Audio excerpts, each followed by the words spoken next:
დიახ, საუბარი დავიწყოთ იმით, რომ ჯერჯერობით ზუსტი დრო უცნობია, როდის მივლენ რუსთავის მე-12 დაწესებულებაში პროკურატურის გამომძიებლები, თუმცა მთავარმა საგამოძიებო უწყებამ ადვოკატ თორნიკე მიგინეიშვილის განცხადებაზე რეაგირება მოახდინა და გადაწყვიტეს, რომ გამოკითხონ ყოფილი პოლიციელი, რომელიც ბევრ ინფორმაციას ფლობს კვარაცხელიას მკვლელობის საქმეზე, არ არის გამორიცხული, რომ დღეს უკვე მთავარ საგამოძიებო უწყებას კონკრეტულ სახელებზე და გვარებზე კონდეს ინფორმაცია და ბევრ უთქმელ ამბავთან დაკავშირებით საჯაროდ გახდეს ცნობილი რა ინფორმაცია აქვს დიმიტრი კვაჭრელიშვილს, რომელიც მზად არის მისცეს გამომძიებლებს ჩვენება და მოუთხროს ყველაფერი, რაც მან იცის. როგორც ადვოკატი თორნიკე მიგინეიშვილი ჩვენთან საუბრისას აცხადებს, ყოფილი პოლიციელი ფლობს საკმაოდ ბევრ ინფორმაციას, რადგან ის სწორედ ის ძალოვანია, რომელმაც ხელბორკილები პირველმა დაადო ნიკო კვარაცხელიას მკვლელობისთვის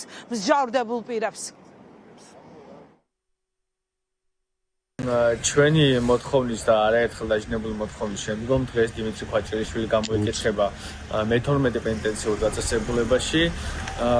გამოიკითხება წყეთის ყოფილი პოლიციის უფროსი, რომელმაც იცის ბევრი დეტალი ამ საქმესთან დაკავშირებით, ასევე იცის ის ადამიანები, რომლებმაც წყეთის პოლიციიდან წაიყვანეს სამმართველოში ეს ადამიანები, შესაბამისად დაანჩეს უკვე გამოკითხვის შემდგომ მიწვევს საზოგადოებას ინფორმაციას.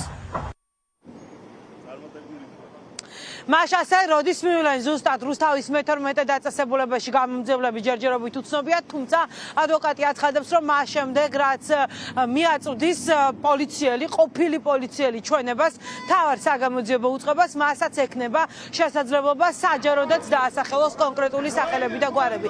რა თქმა უნდა, პოლიციელის გამოკითხვას, ყოფილი ძალოვანის გამოკითხვას ელოდება ნიკო კვარაცხელიას დედაც, გუშინ სოციალურ ქსელში მან დაწერა, რომ განსაკუთრებული დინი აქვს რა ჩვენებას მისცემს დაპატიმრებული ყოფილი პოლიციელი ახლა საგამოძიებო უწყებას.